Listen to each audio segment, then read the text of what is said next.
Hello everyone. Today's topic is The Ball Poem by John Berryman. In this poem, the poet deals with the theme of loss and coping up with the loss, learning to accept the losses in our lives. He gives us the instance of a boy who loses his toy and tries to get to terms with this loss.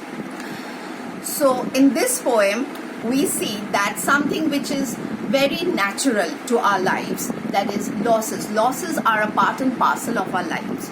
We will have to deal with losses throughout our lives, and such losses start when we are a child, when we start losing our toys and we come to terms with the fact that these losses are to be borne up with.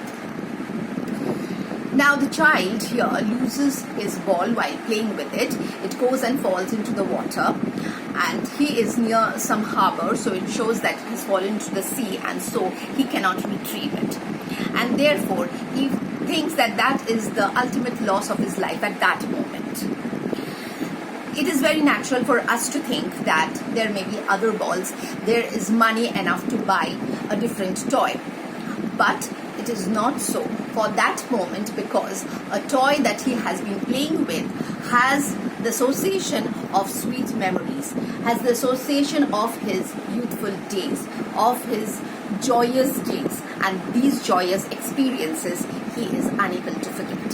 So let us start reading the poem. What is the boy now who has lost his ball? What is he to do? I saw it go merrily, bouncing down the street and then merrily over. There it is in the water. So the poet says that he has seen the boy play with the ball, and the boy maybe has given a kick to the ball, and the ball goes straight over the road and falls into the water. No use to say, oh, there are other balls. An ultimate shaking grief fixes the boy as he stands rigid, trembling, staring down all his young days into the harbor where his ball went. So this is what the boy experiences. Now he experiences an ultimate grief, and he is transfixed at that position. He's standing there and he is crying. So the poet here says that it is no use saying that there are other balls, no use trying to console the boy. I would not intrude on him. A dime, another ball is worthless.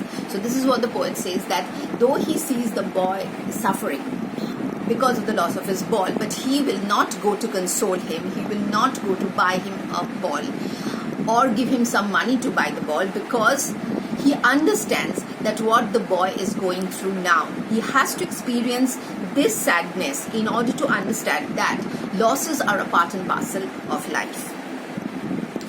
Now he senses first responsibility in a world of possession.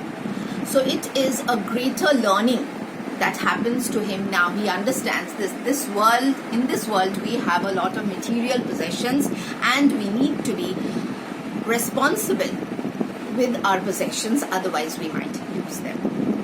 People will take balls will be lost always, little boy, and no one buys a ball back. So he says that yes, there will be losses always. Losses are a part and parcel of life, and therefore there will be continuous losses in life, and this may be the first loss that the boy experiences. Such losses will be coming in his life as time goes on. Money is external. He is learning well behind his desperate eyes the epistemology of loss, how to stand up, knowing what every man must one day know, and most know many days how to stand up. So here the poet wants to say that this is the learning. This is a lesson that we learn from life. Through losses, we understand that how losses are to be dealt with, and how we should stand up to it, how we should face life even after facing losses. So this is just the beginning of his learning. Now in this poem, there are quite a few figures of speech which are very important. So let us see what the figures of speech are. The first one we find here is anaphora. Now anaphora is the repetition of the same word in the beginning of 2 or 3 lines. As for example, here in the beginning we have what is the boy now, and in the second line we have what is he to do. So that is an example of anaphora. The second we have is transferred epithet. Transferred epithet is a feeling of an animate object transferred to an inanimate object. It is very close to personification, but it is not personification, because in personification we have an inanimate object doing something like an animate object, an action done by the inanimate object, or words said by the inanimate object like an animate object. But here the feeling has been transferred. As example, we have here merrily bouncing. So it is the boy who is merry, the boy who is happy, and this merriness of the boy has been transferred to the ball which is bouncing. The ball can bounce, but it cannot merrily bounce. So the merrily adjective has been added. It is coming from the boy who is playing with the ball. So it is a transferred epithet. Next we have young days, which is also a transferred epithet. The days are not young. It is the boy's childhood days that have been mentioned here. So therefore it is a transferred epithet, young days.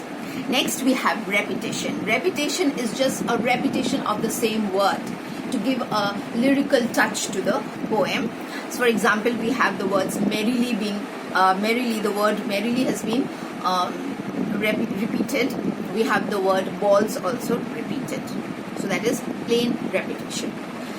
Fourthly, we have a metaphor here, a dime. A dime here means a small amount of money. It doesn't mean just a dime. So it is just a small amount of money which the poet means to say. Alliteration, we have a line in which words begin with the same letter.